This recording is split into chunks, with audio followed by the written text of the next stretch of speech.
Hello, everyone, and welcome to another episode of the DevLab Podcast. As you've just heard there from our introduction, we're joined by Keith Martin, who's Head of Technical Design at BT. So, Keith, welcome to the podcast. Thank you. So, in today's episode, Keith's going to be telling us a little bit about his journey into tech, and as well as giving us some insights into the work that's going on at BT at the moment. So, Keith, let's start with you telling us a little bit about yourself, your journey into the world of technology, and how you ended up in your current role at BT, please. Yeah, thanks, Phil. So my journey into tech started really when I was 15 years old, and I walked in the Army Careers office in Middlesbrough wanting to be a truck driver.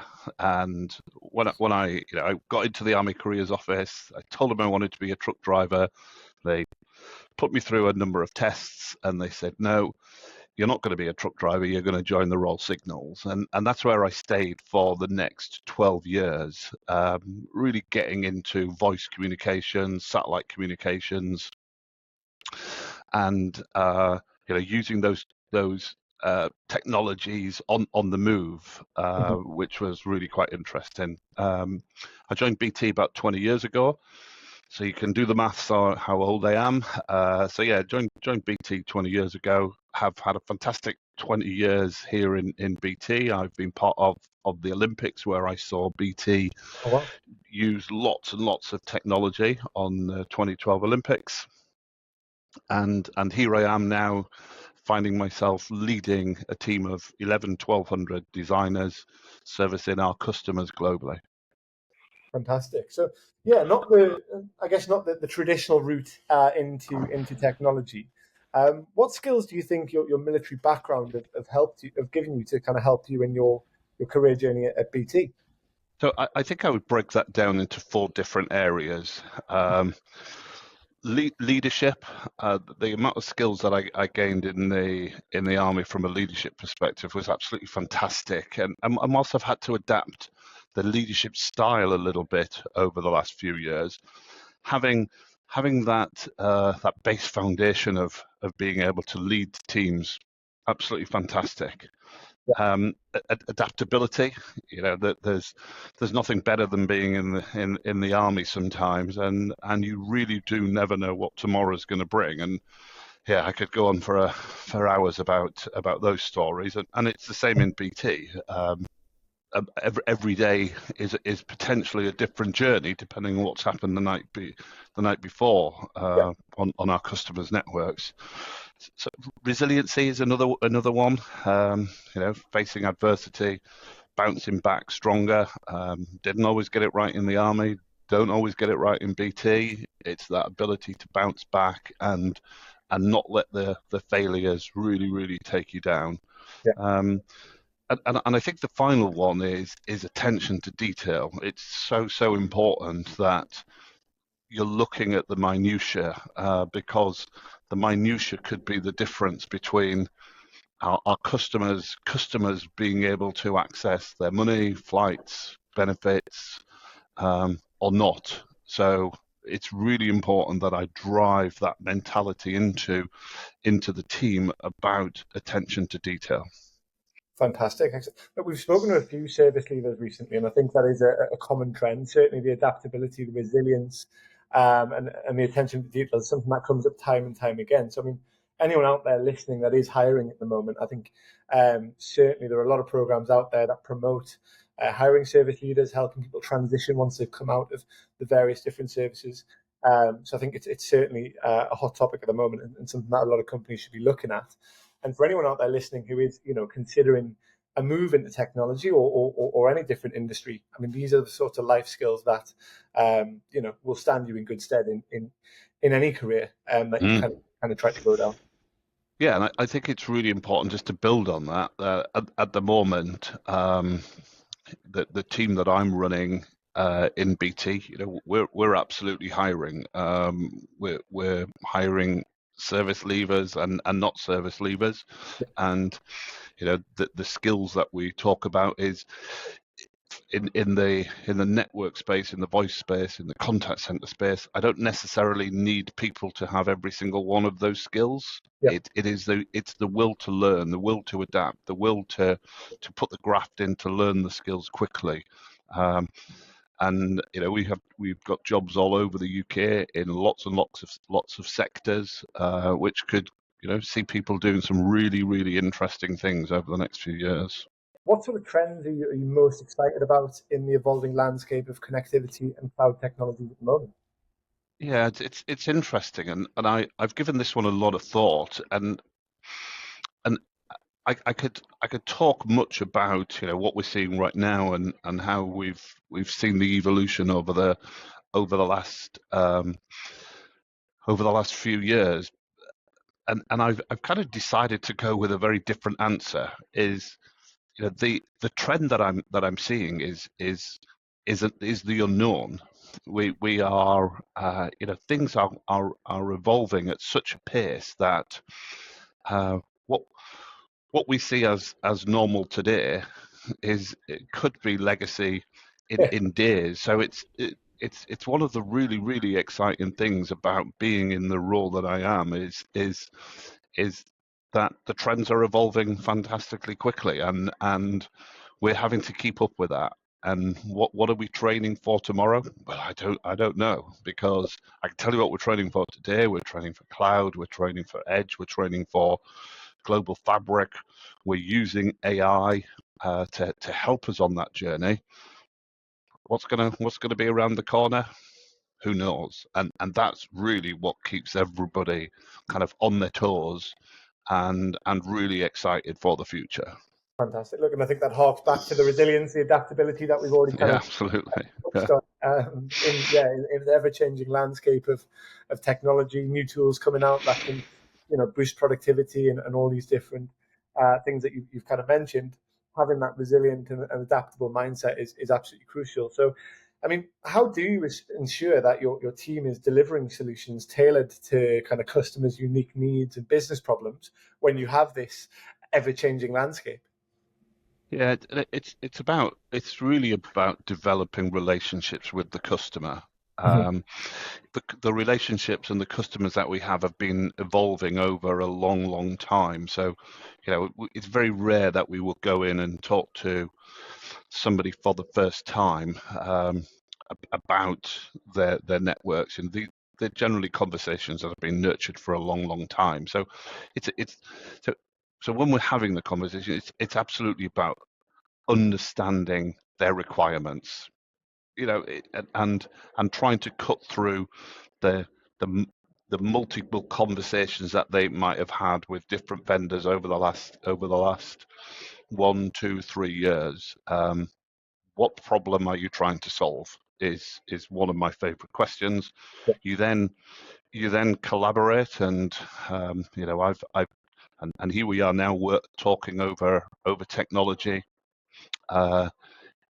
Collaborating face to face is still really, really important. Anybody who believes that we can run the world and rule the world over a Teams call or a Zoom call, just get back to the office and have that conversation with a friend, a colleague, a customer, and you'll see that it is completely different. So collaboration is really, really key. And then putting a stake in the ground to say, this is our minimal viable product that we are going to design for you, and then iteratively improving over time. Do not, I try to avoid massively the designing the complexity day one. We can get to that. It's get something in the ground that you can test, that you can use, you can see, you can feel, you can see the benefits of, you can see the enhanced speeds, you can see your applications moving at much faster pace from wherever we've now deployed them. So get it in the ground, get it working, get your users using, and then be iterative on the top of that. Yeah, definitely. I think V1 doesn't have to be perfect, does it? V1 just has to be better, and then you aim for perfect. You aim for building on top of that over time. Whereas if you spend the whole time working theoretically, without the testing, without the user feedback, without the user acceptance, then you're shooting blind, and you can spend a long time shooting for perfect, and then Absolutely. it doesn't actually solve the problems, right? Well, exactly. Get it out there. Let the users test it. Give you the real time feedback, and then Do release 2, release 3, release 4. Fantastic, excellent. And are there any particular projects that stand out as being particularly memorable? Perhaps they had a really wide-ranging impact, and you were particularly proud of them?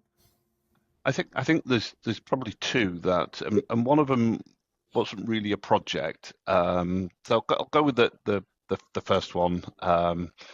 It is, and I was really proud to be part of it. It is what BT did for London 2012, the Olympics. It was a massive project, and what people saw from July 2012 for the next 4 weeks as we did the Olympics, and both breeds, of course, was fantastic. But that was a culmination of 2, 3, 10 years work, both in the bid stage, then in the actual infrastructure delivery. So really proud of that one. I really enjoyed my time. I spent a lot of time building out the hockey stadium, getting under cabinets, laying cables, and configuring them. It was almost back to my army days, which was great fun.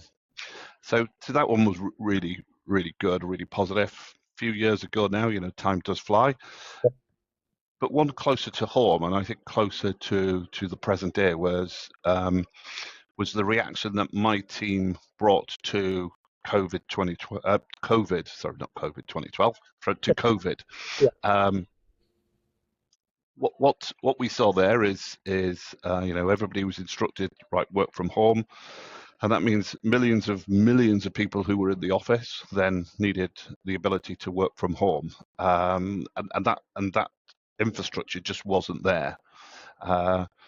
A lot of people turned to BT. A lot of customers turned to BT to say help, and we did.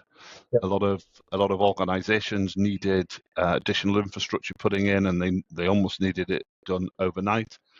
We did that. There was the hospitals that needed configuring.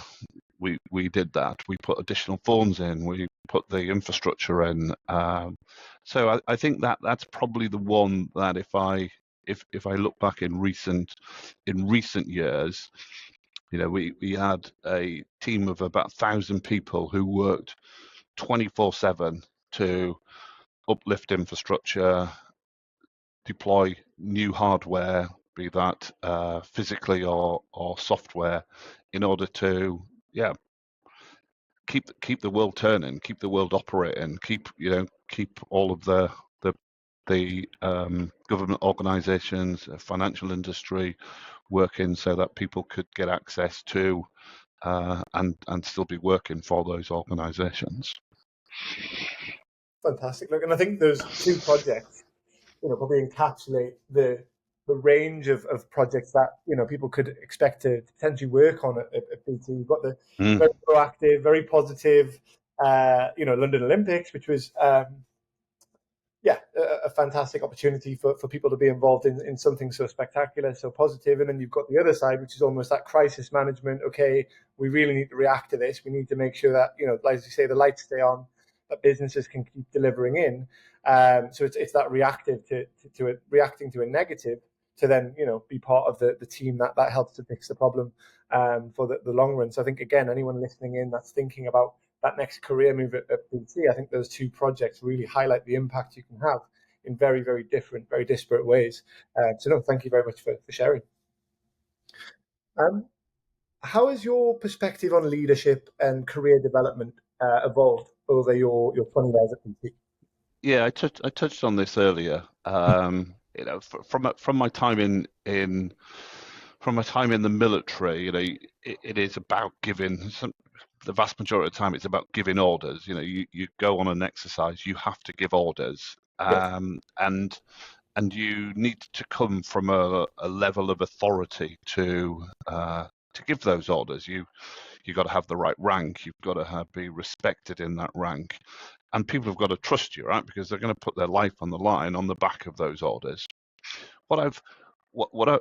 So authority, I think, is a key word there. And my time in BT, it's not about authority. You don't need the same level of authority you had. I had in the army. It's about empowering people, and it's a bit of a well-known phrase now. But it's getting the decision making made as close to where the problem is, the detail is. So it's about empowering people and empowering leadership. There's lots of books that I've read, and one of them talks about the captain of a ship never giving an order. I don't want to give an order, and I try very hard not to make decisions, and that's not because I'm sitting on the fence. It's because I want to listen to the decisions that my team are making, and if I go, maybe that then I'm sitting on the fence, and I think you might want to have a look at it. If I give you the thumbs up, then you're doing exactly. So yeah, it is about empowering people. It's about trusting people, and if they get it wrong, which they will, just like I have, it is about providing that supporting infrastructure around them to help them learn from that mistake, celebrate it, and get it better next time. Yeah, fantastic. Very well said. Look, we all, we put a lot of effort into hiring the right people, and sometimes you've got to kind of get out their way and let them do what they do and bring their expertise to the table. And as you say, feel like they're empowered and able to build things and build on their own career achievements themselves with that support network that you've kind of touched on. So yeah, makes a lot of sense. And I suppose, how do you foster a culture of innovation within the team? So one of the, if I go back 20 years, the team of technical people that I was part of was very, it was very one-dimensional. We were male, we were in our 30s, and we were white, and we were based in the UK. Yeah. Fact, that is a true fact of the team that I joined. Yeah. So whilst that's okay, then I don't think it's okay now. And one of the ways that we're trying to really drive innovation is to bring together a more diverse population to listen to what they have to say, to put the problem statement on the table, and then invite people to give their views. And sometimes they need a bit of a nudge. I was in India a couple of weeks ago, and the people managers, it was quite a heavily balanced male to female ratio, and the female people manager had to be goaded into the conversation. Once she was there, her confidence grew, and she really contributed. So building cross-functional and diverse teams is really how we go about developing our own, fostering innovation in the team. Everybody has a goal in our team, and they've generally got 4 or 5 goals that they strive to deliver. Being part of a learning culture and really demonstrating how you are learning. I talked earlier about what does the future bring, and we just don't know. It's getting out there and being inquisitive and looking at what our key technology partners are saying about the future. Getting on AI and seeing AI as a real help to us, not a threat, is really important. And the other one, I think the final one around how do we foster innovation, talked earlier on about a more diverse team, and that's not only in where people are based and their backgrounds.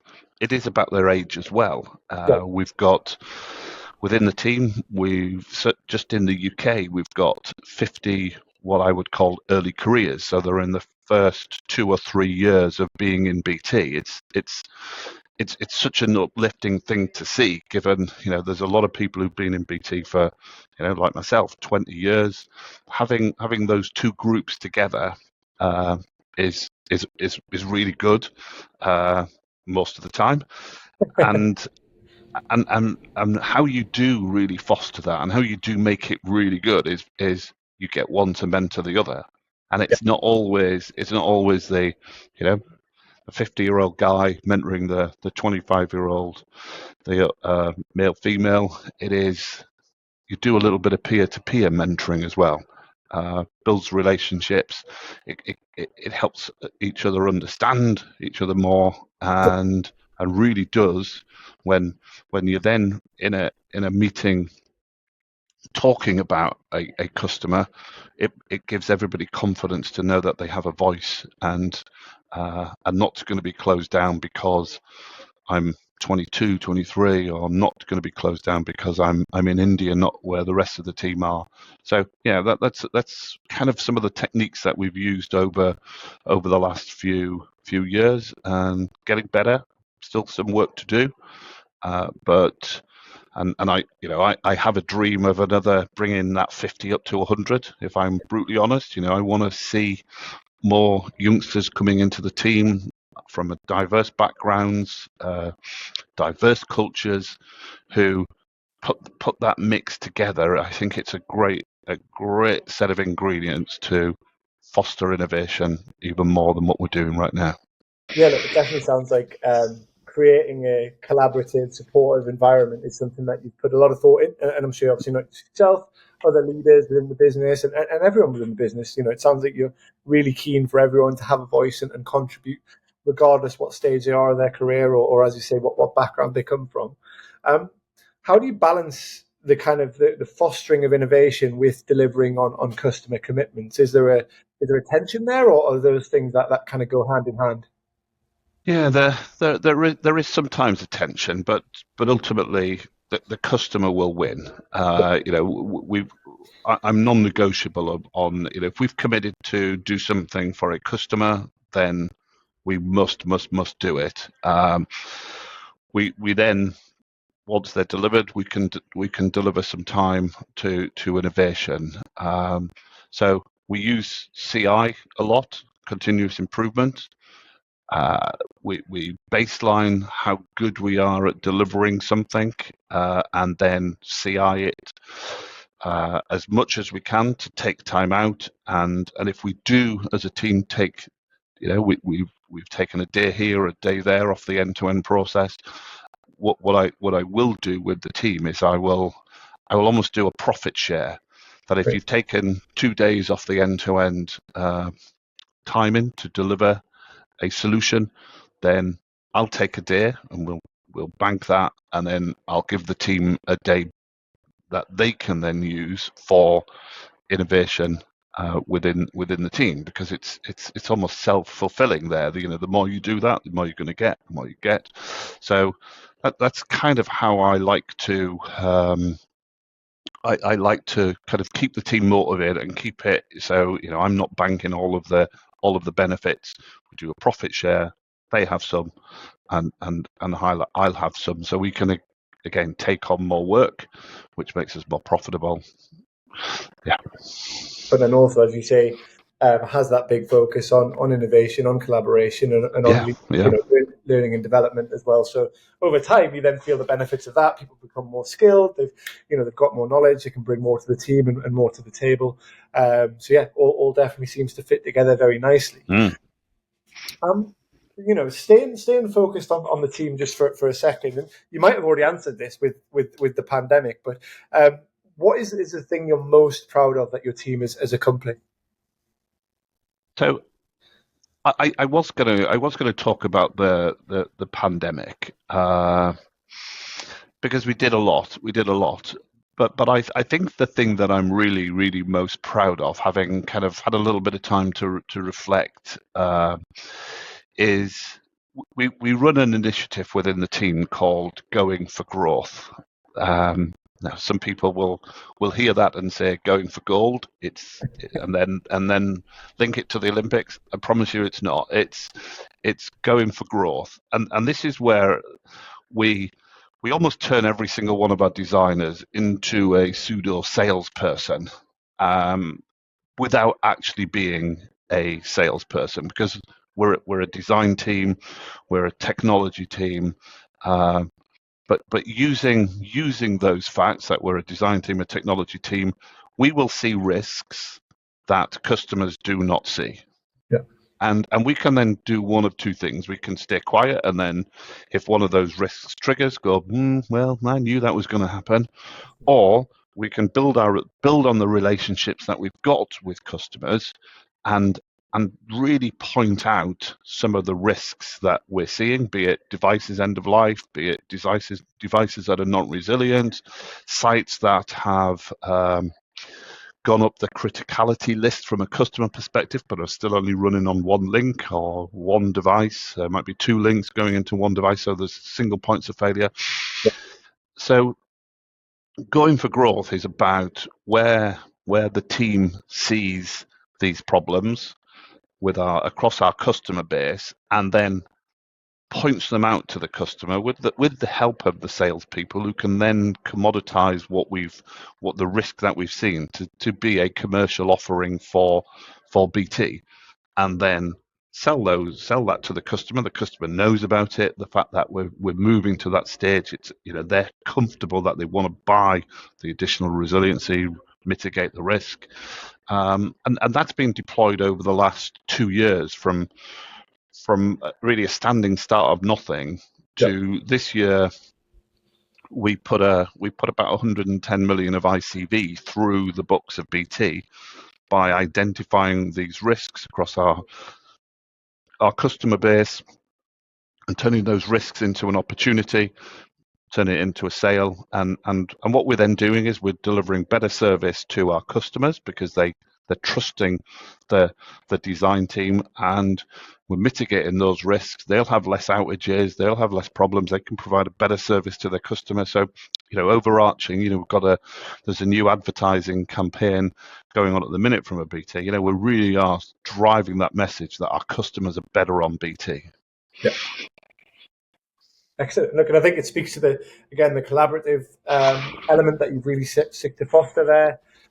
Joined up thinking across different teams in the business, efficiencies right across BT, which, as you say, then delivers more and more value to the customer. So is that something that is an ongoing thing? Will you have people working on that constantly, or is that kind of a one-off, once a year, big review of a lot of different customers? No, we literally live and breathe this every single day.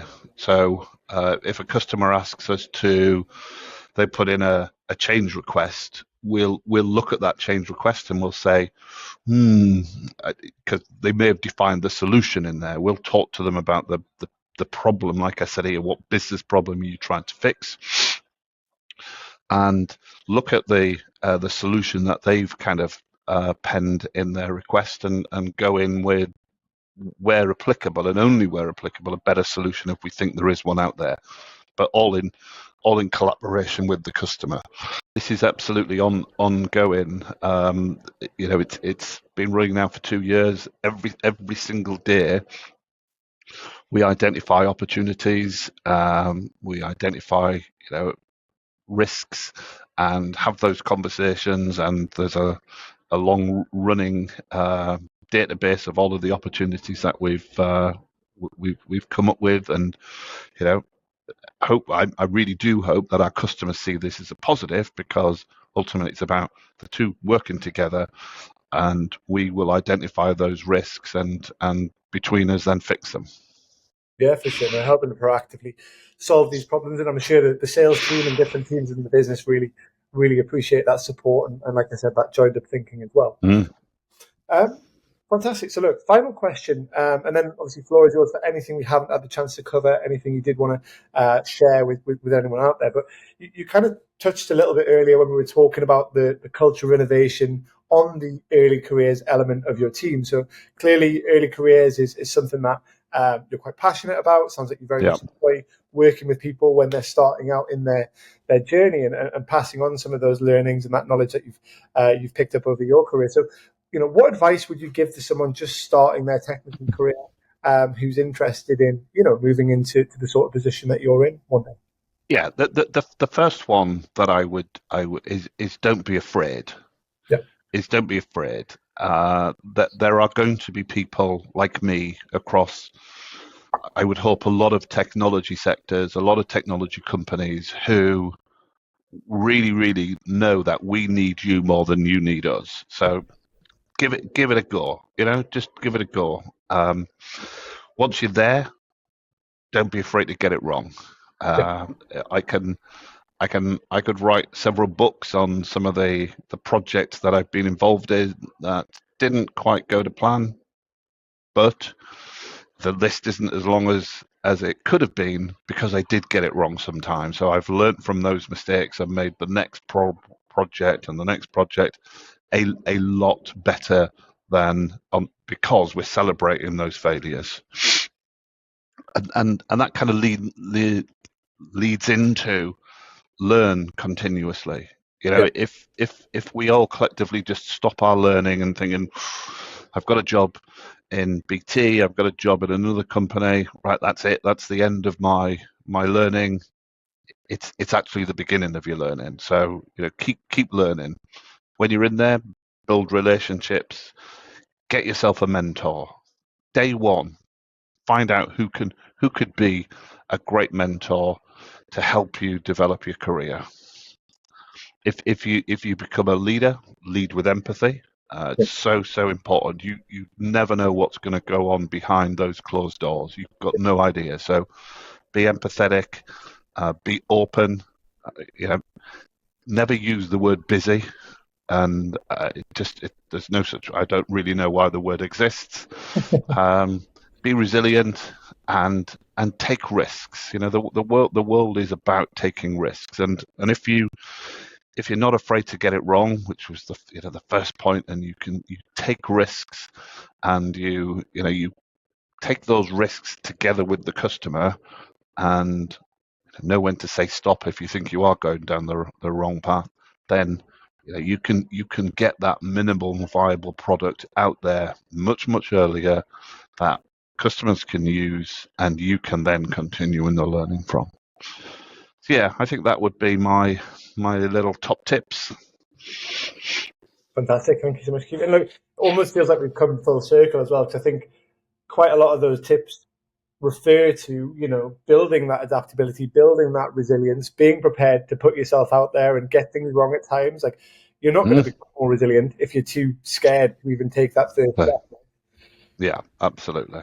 If can't make an omelette without cracking an egg, they will say. So you've just got to go for it sometimes, and as long as you put the measures around it and you're doing it in a controlled way and you're not going rogue, then yeah, just have a go.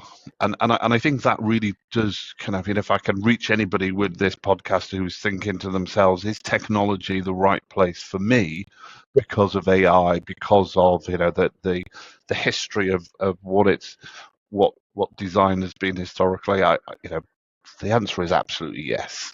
This is a place for everybody. It's a place to learn. It's a place to foster a great culture, and it's a place to have fun, because the rumors that technical people don't have fun are just so untrue. We do. We're the funniest people that I know.